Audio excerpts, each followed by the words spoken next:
Back in 2015, I was hustling big time. I was putting myself through nursing school, which was no joke, and to pay the bills, I worked as a waitress.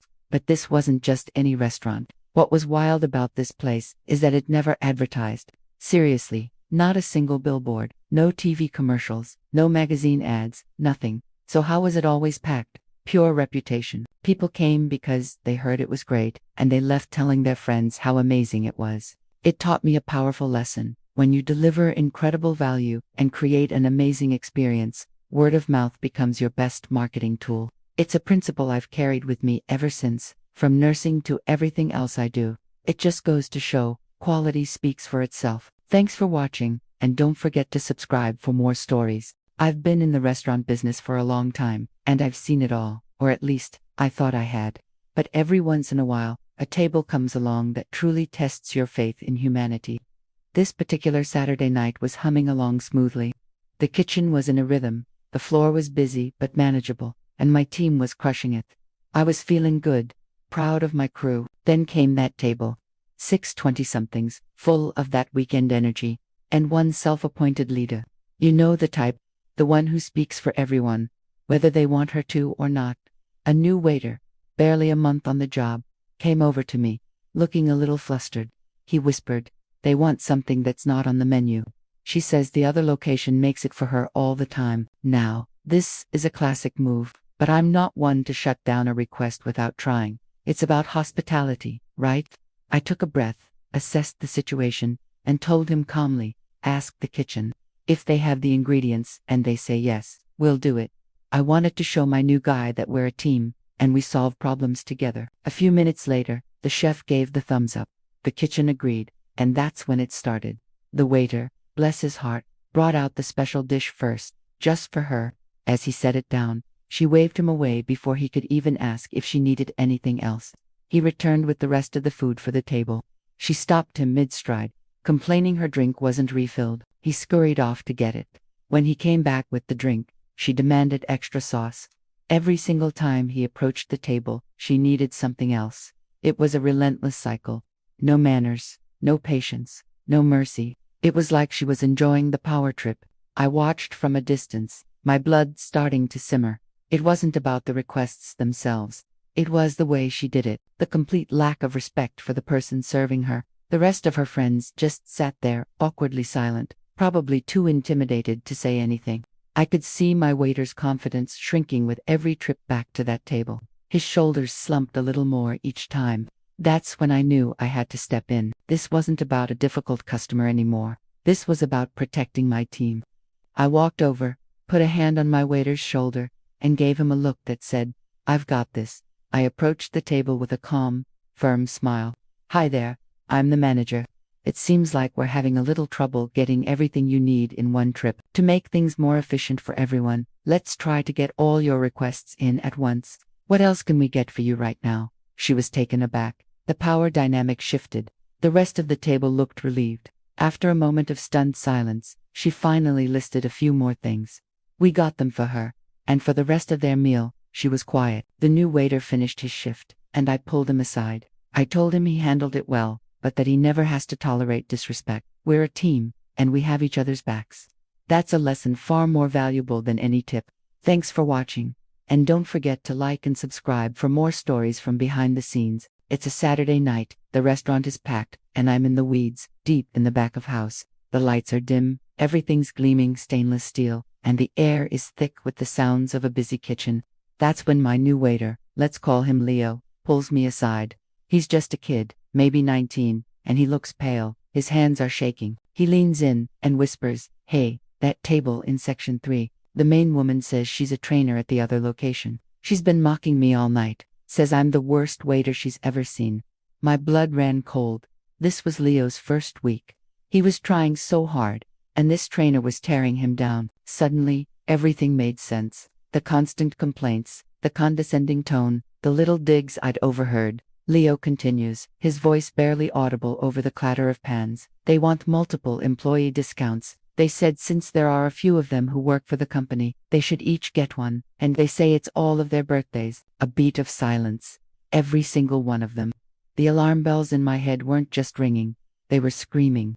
Employee discounts don't stack, period. And every single trainer in our company knows that. It's one of the first things you learn. The whole story was falling apart.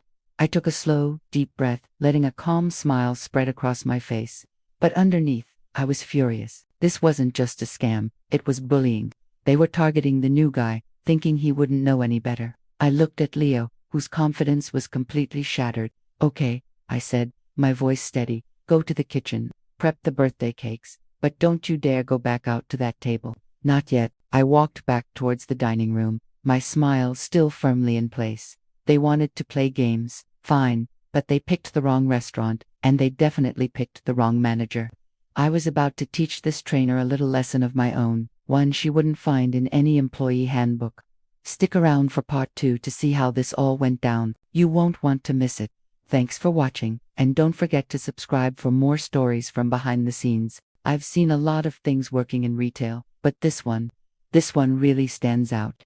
We had this customer, let's call her Karen, who came in demanding not 1, not 2, but 3 different discounts stacked on top of each other.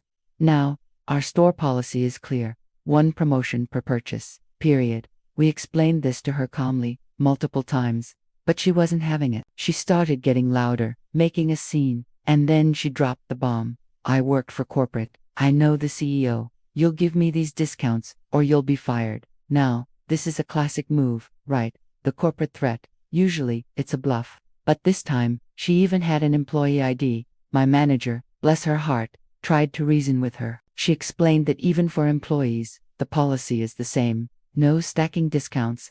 Karen just got more and more aggressive. She started shouting, pointing her finger, telling my manager she was incompetent and that she'd be on the street by tomorrow. The whole store was watching. It was incredibly uncomfortable for everyone. My manager, however, stayed completely professional. She said, "Ma'am, I understand you're upset. Let me just verify this." She led Karen over to the service desk, away from the main checkout line, and calmly picked up the phone. Karen had this smug, triumphant look on her face, like she'd already won. My manager was on the phone for what felt like an eternity. We could hear snippets of the conversation, things like, "Yes, I understand, and thank you for clarifying." While Karen was gloating, I noticed something. The entire team, all my coworkers, we kind of circled up, not in a threatening way, but in solidarity with our manager. We started doing our tasks a little louder, a little more cheerfully. We were stocking shelves, helping other customers, and even humming along to the store music. We were creating a wall of positivity, a clear signal that we stood with our manager, and that this kind of behavior wasn't welcome. Then, the phone call ended. My manager hung up, turned to Karen, and said with a perfectly calm and polite voice, "Thank you for your patience. I've confirmed with corporate that the 1 promotion per purchase policy applies to all employees without exception. So, would you like to purchase these items with one of the available discounts, or shall I put them back for you?" The look on Karen's face was priceless. The smugness just melted away, replaced by pure shock. She sputtered for a moment, then grabbed her purse and stormed out of the store, leaving her cart full of items behind. She didn't get stacked discounts. She didn't get any discount. The best part, the entire store, customers included, burst into applause. It was a small victory, but it felt huge. It just goes to show you, you can demand special treatment all you want, but respect is the only thing that's actually free. Thanks for watching, and don't forget to hit that subscribe button for more stories. It was the end of a long, grueling shift.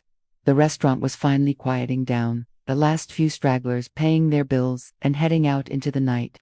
Well, almost all of them, tucked away in a corner. 1 table remained, the one that had been a thorn in our side all evening. A woman and her companion, who had complained about everything from the temperature of the water to the font on the menu. After they sent back their perfectly cooked steaks for the 3rd time, claiming they were unacceptable, I knew I had to do something. So, I went to my manager, a seasoned veteran of the service industry with a glint in his eye that said he'd seen it all. I told him everything. Every ridiculous demand, every baseless complaint, every condescending remark. He listened patiently, a slow smile spreading across his face. Then he just nodded. That was all the confirmation I needed. It was on. I gathered everyone. The servers who had been run ragged, the hosts who had endured her glares, even the cooks from the back, wiping sweat from their brows. I even pulled Carlos from the dish pit, water still dripping from his elbows. I laid out the plan, and a wave of silent, unified energy washed over the crew. We were a team, and one of our own had been targeted. It was time for a little malicious compliance. I saw the baker placing a small, single-serving cake, not on their table, but on every single empty table in the restaurant, a sea of tiny cakes, each with a single, unlit candle. Our lead server, the one who had taken the most abuse, just smirked. He looked like a general about to lead his troops into a glorious, slightly petty, battle. I walked back towards the dining room, my heart pounding with a mix of adrenaline and righteous satisfaction. I heard her say it, the phrase that sealed her fate. She leaned in to her companion, in a loud whisper that carried across the empty room. I just feel like for my birthday, I deserve a little special treatment, you know? Oh, you want special treatment? You're about to get the most special treatment of your life. On my signal, the entire staff, whole 15 of USE, emerged from the kitchen and the shadows, surrounding her table from a distance. We took a deep, collective breath, and then we unleashed the beast. Happy birthday to you. Happy birthday to you. It wasn't just singing, it was a primal scream, a cacophony of off-key ear-splitting, full-throated roaring. The cook's booming baritones, the server's screeching sopranos, Carlos from the dish pit hitting notes I don't think exist in nature. The sound echoed off the high ceilings, overwhelming, painfully loud, a tidal wave of weaponized cheerfulness. The smug smiles on their faces evaporated. They went from entitled royalty to prisoners of war in a split second. Hands flew to cover their ears, faces contorted in shock, horror, and pure, unadulterated embarrassment. We didn't stop. We sang like our very souls depended on it. We sang for every server who's ever been stiffed on a tip, for every cook who's had their art sent back. Happy birthday, dear Karen. Happy birthday to you. She got her special treatment, all right. I don't think she'll be asking for it again anytime soon. Thanks for watching, and remember to be nice to your server.